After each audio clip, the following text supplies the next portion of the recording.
Very funny actor Nathan Kress. You probably know him as Freddie Benson on Nickelodeon's hit show iCarly. Are you ready to meet Nathan and hear his story? Okay, let's go. What's going on, guys? Nathan Kress here. I am very excited to be hanging out with you guys. This is going to be great. I've never done this before, but I am very, very excited, so I hope you guys enjoy. Now, I'm going to be reading Oh, the Places You'll Go by Dr. Seuss, one of my very favorite authors of all time. I love his books. All right, let's get started. Oh, the Places You'll Go. Congratulations, today is your day. You're off to great places. You're off and away. I'm excited. You have brains in your head, you have feet in your shoes. You can steer yourself any direction you choose. You're on your own, and you know what you know. And you are the guy who will decide where to go. You'll look up and down streets. Look them over with care. About some you will say, I don't choose to go there. With your head full of brains and your shoes full of feet, you're too smart to go down any not-so-good street. That's darn right.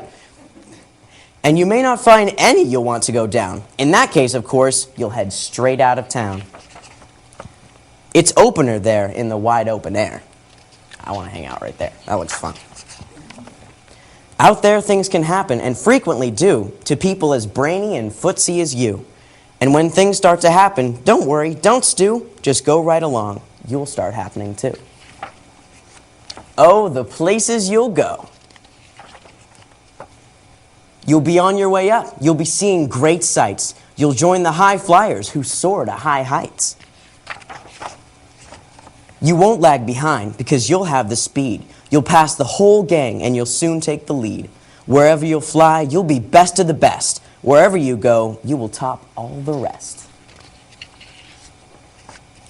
Except when you don't, because sometimes you won't.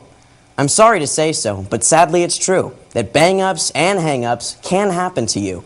You can get all hung up in a prickly perch, and your gang will fly on. You'll be left in a lurch. That's not fun. You'll come down from the lurch with an unpleasant bump, and chances are then that you'll be in a slump. And when you're in a slump, you're not in for much fun. Unslumping yourself is not easily done. You will come to a place where the streets are not marked. Some windows are lighted, but mostly they're dark. A place you could sprain both your elbow and chin. Do you dare to stay out? Do you dare to go in? How much can you lose? How much can you win? And if you go in, should you turn left or right? Or right and 3/4, or maybe not quite? Or go around back and sneak in from behind? Simple it's not, I'm afraid you will find, for a mind-maker-upper to make up his mind.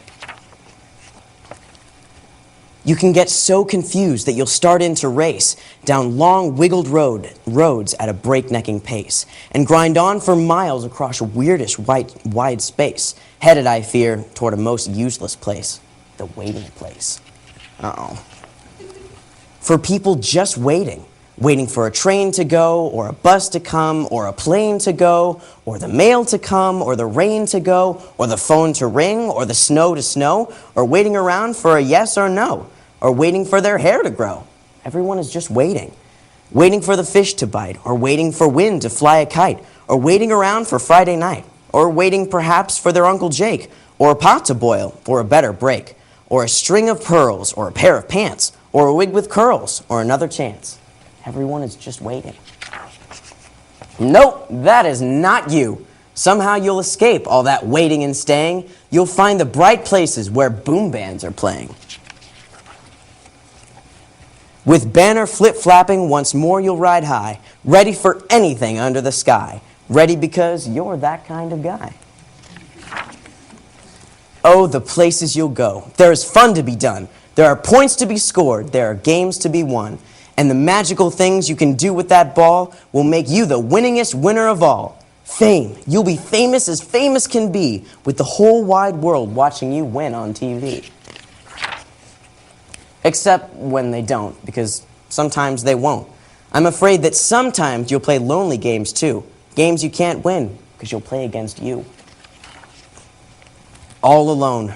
Whether you like it or not, alone will be something you'll be quite a lot. And when you're alone, there's a very good chance you'll meet things that scare you right out of your pants. There are some down the road between hither and yon that can scare you so much you won't want to go on. But on you will go, though the weather be foul. On you will go, though your enemies prowl. On you will go, though the hacking cracks howl. Onward up many a frightening creek, though your arms may get sore and your sneakers may leak. On and on you will hike, and I know you'll hike far, and face up to your problems, whatever they are. That's a big problem, look at that. You'll get mixed up, of course, as you already know. You'll get mixed up with many strange birds as you go. So be sure when you step with care and great tact, and remember that life's a great balancing act. Just never forget to be dexterous and deft, and never mix up your right foot with your left.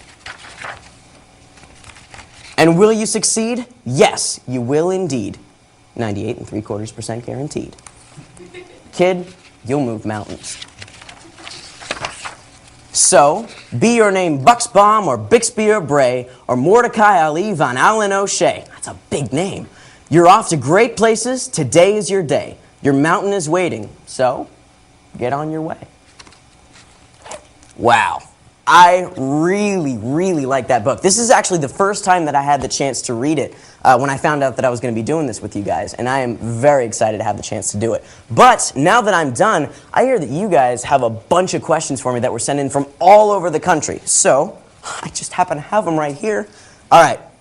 Mrs. Arnold's 4th grade class from East Elementary in Taft, Texas wants to know, what is your favorite book and why?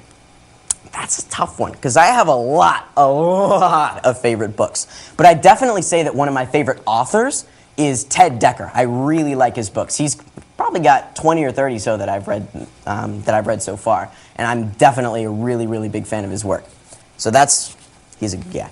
All right, what's your favorite topic to read about? From Kelly Park's 4th grade class in Midland Elementary in Lost Nation, Iowa. I'd say my favorite topic would probably be mysteries or thrillers, because I like, the mind games that they play in the book where you want to try to figure out who did what before the book tells you. So it's definitely a little bit of a brain bender, so I like that. The students in room 13 at the lower school at Archway Programs in Atco, New Jersey want to know, what's your favorite part about working on iCarly? That's a big question, you guys.